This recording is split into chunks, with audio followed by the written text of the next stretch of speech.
आज कुछ हुआ है जिससे मुझे एक बड़ी क्लैरिटी मिली है। आई ऑलवेज थॉट कि शायद ऐसा होता है वैसा होता है, बट आज एक बड़े अच्छे से क्लियर हुआ मुझे, and it is totally related to your preparation, whether it is JEE और NEET. Listen to me, it is definitely going to help you. ठीक है, we have seen so many भैया दीदीज teaching on YouTube and having huge following, literally भक्त। ऐसा क्यों होता है? एंड मैनी मैनी क्या, most of the senior teachers, experience teachers fail to have that type of following. अब इसके पीछे एक सिंपल सा रीज़न है। बच्चे बोलते हैं कि सर भैया दीदी जो पढ़ाते हैं यार, सर क्या एक लाइन में एक्सप्लेन कर दिया। सर हमारे टीचर तो मतलब 5 10 10 15 15 मिनट एक्सप्लेन करते रहे, क्या हाई फाई फंडे बता रहे। अरे भाई सर, भैया ने दीदी ने बताया, एक लाइन में आंसर आ गया सर, क्वेश्चन सॉल्व किया। And that is actually true. Why is that? अभी हम एक क्वेश्चन डिस्कस कर रहे थे ग्रुप में, फैकल्टी ग्रुप में। जेई का पीवाईक्यू है, ठीक है, जहाँ पे फ्रीडल क्राफ्ट का साइकिलाइजेशन होना है, और वो 5 मेंबर होना है कि 6 मेंबर होना है, उसको लेके काफ़ी डिबेट है।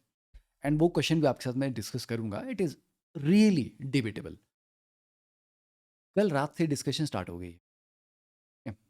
आई सेड कि मैं आज देखूंगा इस क्वेश्चन के बारे में, बिकॉज मेरे माइंड में भी था कुछ टाइम से ये क्वेश्चन कि यार इसके ऊपर ना थोड़ा अच्छे से आंसर निकालना है कि क्यों है ऐसा। ये आंसर है तो क्यों है, नहीं है तो क्यों है। And all the PYQ books या ऑनलाइन सोर्सेज में अगर आप देखोगे, nobody has actually given reason, mechanism बना दिया कि ये करो ये करो ये करो, बट उसके साथ ना 4 डाउट्स आते हैं। ऐसा क्यों नहीं किया, वैसा क्यों नहीं किया, ठीक है। और जब तक ये डाउट्स क्लियर ना हो, तो उससे दिक्कत क्या होगी? एक क्वेश्चन तो आपने देख लिया, इसका ये आंसर आ रहा है, बट ऐसा मिलता जुलता एक और क्वेश्चन आएगा, तो उसमें अगर मैं हल्का सा भी चेंज कर दूंगा रिएजेंट्स में या स्टेप्स में, तो आंसर बिल्कुल पलट जाएगा। और आप बोलोगे सर ये दोनों 80% सिमिलर क्वेश्चन है और आंसर डिफरेंट क्यों है, समझ नहीं आएगा। और भैया दीदी वाली अप्रोच वहाँ पे टोटली फेल हो जाएगी। तो what they do is they don't understand the subtleties of the concepts.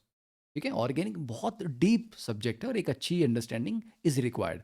But whenever we are solving question from JEE Main और नीट और advance, different level of depth is required. Okay, अगर आपको depth पता है तो एक अच्छा teacher क्या करेगा, बताएगा कि यार एडवांस में ये सोचना पड़ेगा तुम्हें, ये एंगल। पर जेई मेन में ये एंगल इग्नोर करना है, क्यों? क्योंकि हम उतना डीप नहीं जाते। नीट में डिफरेंट अप्रोच लगती है, राइट? बट उसको बताना तो पड़ेगा, so that you don't distort your concepts. Otherwise क्या होगा? एक केस में भैया दीदी ने बोला कि ऐसे कर लो और आंसर आ जाता है, देखो सेकंड्स में आंसर आ गया। आपने देखा आंसर आ भी गया, बट उस टाइम तो अच्छा लगा, पर कुछ टाइम के बाद when you are solving more books and more question, you realise कि that approach is not giving you the right answers. Maybe 3 बार सही आंसर आता है पर 2 बार गलत आता है। अब समझ नहीं आ रहा कि मेरा कॉन्सेप्ट गलत है कि क्वेश्चन का आंसर गलत है, बुक गलत है कि मैं गलत हूँ कि मेरा टीचर गलत है। ठीक है, एंड धीरे धीरे this thing snowballs into bigger disaster. By the time you are done with 2 3 4 chapters in organic chemistry, you suddenly realise कि कुछ भी नहीं आता है, नथिंग इज मेकिंग सेंस। कहीं कुछ लॉजिक लगा देते हैं, कहीं कुछ और लॉजिक लगा देते हैं, कहीं अनाप शनाप स्टूपिड सा एक्सेप्शन बना देते हैं उसका, कहीं कुछ अपने नाम का एक शॉर्टकट बना के कुछ है ना, अपने आप को ग्लोरीफाई करना स्टार्ट कर देते हैं। In that happens. और ये जो भक्ति भाव है, ये कुछ महीनों में इवेपोरेट होने लगता है, कुछ महीनों में। बट फिर इसका हमें इम्पैक्ट क्यों नहीं दिखता? क्योंकि कुछ महीने वो पढ़ते हैं जो सीरियस हैं, और यूट्यूब पे बहुत कम ऐसे लोग होते हैं जो इतने सीरियस होते हैं। मैक्सिमम आर लाइक कि how to crack this in 30 days, 60 days, 90 days वाले होते हैं। बाय द टाइम 3 4 महीने वाला टाइम होता है, they have already done with the paper. वो निपट निपट चुके पेपर थे, राइट? तो they don't realise this. Only those जो 11th में स्टार्ट करते हैं, ठीक है, भैया दीदी को फॉलो करना, by the time they are in 12th and they have already damage their concept, their entire class 11th understanding. Then they are like कि अरे यार ये तो कचरा हो चुका है। And I am telling this from years of experience, years. ठीक है, लाइव क्लास में आके बहुत बार बच्चे बोलते हैं सर हम उनको फॉलो कर रहे थे, उनको फॉलो कर रहे थे, एंड कचरा हो गया मेरे सब्जेक्ट का। It is true for physics, it is true for chemistry, it is true for math, सारे सब्जेक्ट्स में। केमिस्ट्री में कुछ ज़्यादा है, ठीक है, बहुत ज़्यादा है केमिस्ट्री में।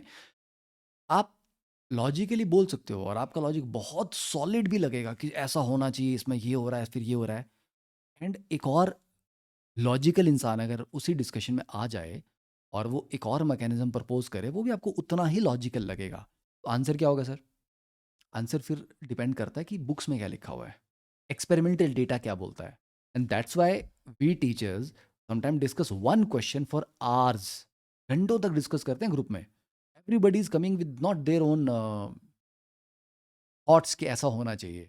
Everybody is coming with a reference book, इस बुक में इस पेज पे देखो ये लिखा हुआ है, राइट? और फिर वहां से हम देखते हैं कि उस क्वेश्चन का क्लोजेस्ट मैच किस पर्टिकुलर एक्सप्लेनेशन से हो पाएगा। Okay, so we have to justify ना यार कि ये आंसर है तो क्यों है। We can't be operating on whims and fancies, right? तो ये मेन प्रॉब्लम है, and this is where disaster happen. और ये एक बार होना स्टार्ट हो जाता है, it's a long process. Then आप गलत लाइन में चले गए, and in the long run it is going to damage your learning. The way you learn, the art of learning आप सीख ही नहीं पाओगे, because you are relying on एक लाइन में मेरे को आंसर मिल जाए। I don't want to think beyond that, and any science student who doesn't want to think beyond one line explanation is not a science student at all. ठीक है? And I am not saying कि वो arts या commerce का है, not a student at all. ठीक है भाई, तुम हो ही नहीं, उस लायक ही नहीं हो। You need to debate, and I am not saying कि सीनियर टीचर्स सही होते हैं या मैं सही होता हूँ। आई एम जस्ट सेइंग कि don't follow anyone blindly. मैं कोशिश करता हूँ कि मैं जो भी एक्सप्लेन करूँ उसके पीछे एक रीज़न, एक लॉजिक और एक रेफरेंस दूँ। ठीक है, मैं भी गलत हो सकता हूँ, and I have seen many senior teachers teach the wrong concept for years, सालों तक। ठीक है, बिकॉज उन्होंने अपने सीनियर्स को देख के सीखा, कोटा के लेक्चर्स को, नोट्स को देख के सीख लिया। मे भी शायद वहाँ पे हल्की सी गलती थी, वो चीज़ जल्दी चली गई, and nobody actually bother to check with the reference books, right? ये प्रॉब्लम है, एंड सबसे ज़्यादा प्रॉब्लम ये ऑर्गेनिक में। तो अब मुझे ये समझ आया कि ये भैया दीदी वाला सिनेरियो इतना ज़्यादा प्रॉब्लमेटिक क्यों है, और अब आपको भी समझ आ जाना चाहिए। ठीक है, समझ आया तो बताओ कमेंट्स में क्या समझ आया। And I never discuss such thing. This is my first time I'm talking about this particular topic, because now it is totally clear to me.